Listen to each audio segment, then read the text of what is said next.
quelle analyse faites-vous, n'est-ce pas, de la présence des militaires français au sud du Tchad et le génocide en cours? Y a-t-il une corrélation? Parce que c'est curieux quand même qu'ils arrivent au sud du Tchad et puis 2-3 jours après, on voit ce qu'on est en train de voir. La France n'a jamais apporté de bonheur nulle part. Là où elle passe, c'est la mort. Là où elle passe, c'est les pleurs et c'est la mort. Quand la France a commencé à se promener dans le Salamat et tout ça, et dans le Guéra et tout ça, j'ai commencé à signaler déjà ça sur les chaînes de télévision, Electron TV, etc. Chacun mettait sa tête, n'est-ce pas, dans le sac. Comme aujourd'hui encore, tous les ressortissants du Sud, là, chacun mettait sa tête dans le sac. Il y en a qui s'imbibaient d'alcool, parce que leur vie, c'est l'alcool. Il y en a qui étaient sous, n'est-ce pas, la dictature. Et donc, ils sont devenus des traîtres. Comme aujourd'hui, on en a beaucoup de traîtres, n'est-ce pas, en N'Djamena. Des traîtres du Sud. Pour des miettes qu'on leur donne. Là même, en les fouettant. C'est depuis passer tout le temps, son temps à humilier, n'est-ce pas, les sudistes qui étaient autour de lui, là. Ça aussi, on le sait. Et ils le savent très bien. Donc, la France, aujourd'hui, est dans une situation très critique. Je vous ai déjà dit que le Tchad, c'est un quartier de la France. Le Tchad, c'est un quartier de la France. Donc la France est en train de tout perdre partout. Donc elle n'est pas en tout, elle a tout perdu partout. Vous avez vu même qu'elle a fait venir le président togolais là, parce qu'il veut commencer à le tromper pour dire qu'il va l'aider à lutter contre le terrorisme et tout ça, parce qu'il se rend compte que même le Togo est en train d'aller dans le Commonwealth. Le Gabon est en train d'aller dans le Commonwealth. Tout le monde est en train de partir. Donc la France ne veut pas perdre le petit Tchad là, qui est son territoire. Parce que là-bas c'est un territoire. C'est pas autre chose pour la France du Tchad. Donc là même la France trompe Kaka. Ça aussi il faut qu'on parle à Kaka pour que Kaka comprenne bien. Parce que c'est la France là qui a amené Hissène Habré. C'est la France là qui a livré Hissène Habré. Qui a cru que toutes les preuves allaient être rassemblées contre Hissène Habré? Qui a rassemblé les preuves? Mais c'est les Américains et les Français qui ont rassemblé toutes les preuves qui ont permis à ce qu'on condamne, n'est-ce pas, Hissène Habré?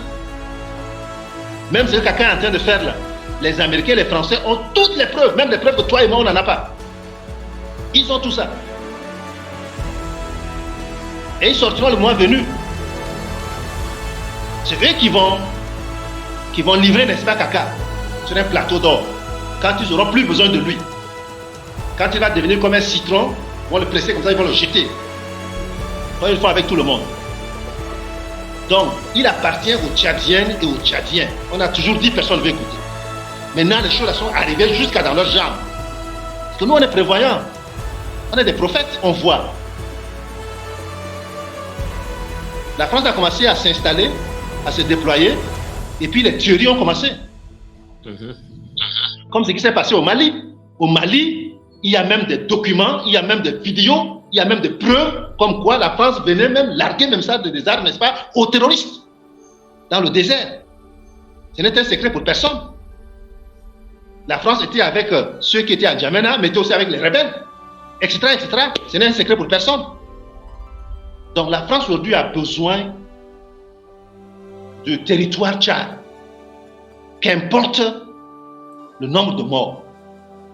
Et une fois de plus encore, comme je t'ai dit, c'est le génocide, une destruction méthodique. Tout ça, c'est préparé méthodiquement. Par exemple, ce qui se passe au sud là. Je t'ai parlé de Frolina, mais je t'ai parlé également de ce que le CMT était en train de préparer, tout. La loi portant d'orientation sylvo-pastorale agricole, tout ça qui a été voté à l'Assemblée nationale, sous Déby. C'était déjà une loi pour arriver à ce qui se passe, n'est-ce pas, au sud. En son temps, on a crié dessus. Jusqu'à ce que finalement quelqu'un allait dire à Déby, il ne faut pas, n'est-ce pas, promulguer cette loi-là. Et Déby a rejeté la loi. Ils ont laissé Déby mourir, immédiatement ils ont remis ça dans le circuit.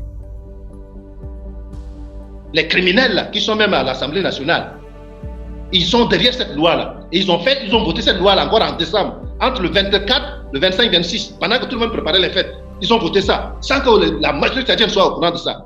Mais allez lire cette loi-là, voir, cette loi d'orientation-là. Elle porte en elle-même les germes de l'esclavagisation, n'est-ce pas, du Sud.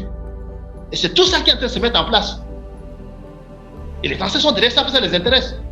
L'ambassadeur du Tchad, de France au Tchad, nous a dit dès les premiers jours, n'est-ce pas, de la transition, que vous le vouliez ou pas, Kaka va rester. Il vaut mieux, n'est-ce pas, que vous puissiez rentrer sous lui. C'est comme ça que tu as les gens comme les Français du Combé, tous ces gens-là, qui étaient les premières heures, parce qu'on tenait les premières réunions là, à l'oxygène, chez François du Combé, avec tout le reste de ces gens. Tous ces gens-là sont courus, sont rentrés sous Kaka. Pourquoi? Mais c'est les Français qui sont allés les chercher.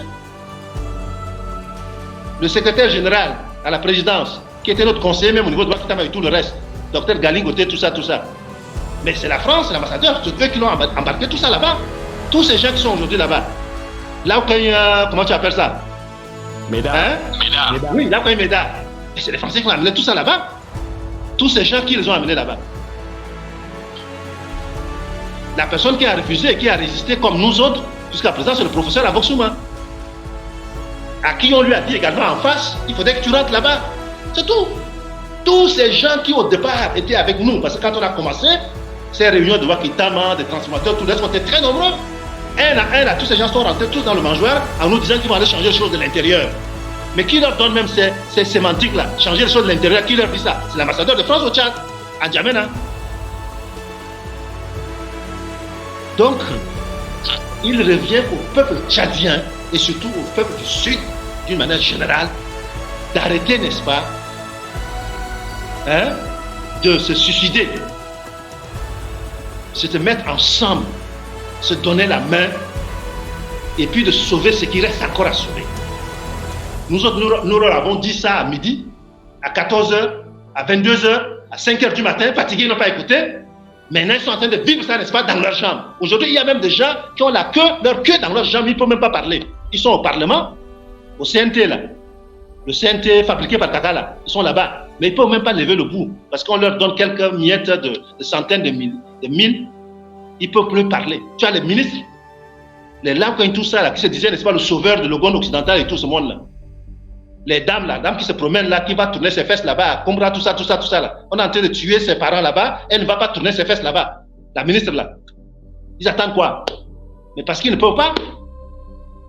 Le monsieur de l'Assemblée nationale. Etc. Donc aujourd'hui, la France a besoin de garder le Tchad pour le sous-sol, pour le carburant,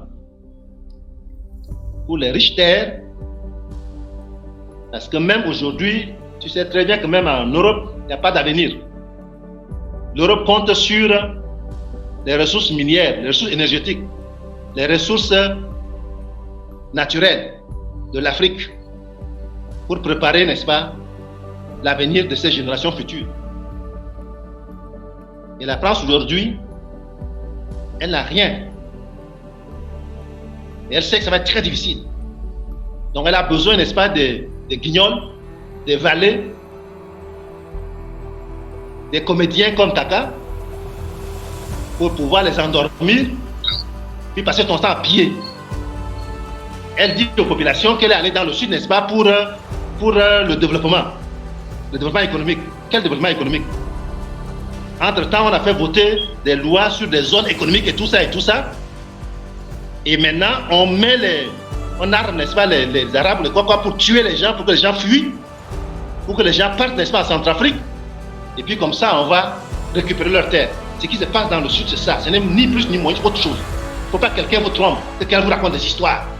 Et si les peuples tchadiens, que ce soit à l'est, que ce soit au centre, que ce soit au nord, ne se mettent pas ensemble pour pouvoir dire non à tout envahisseur, y compris la France, ça veut dire quand ils vont se réveiller demain après-demain, ils n'auront que leurs yeux pour pleurer.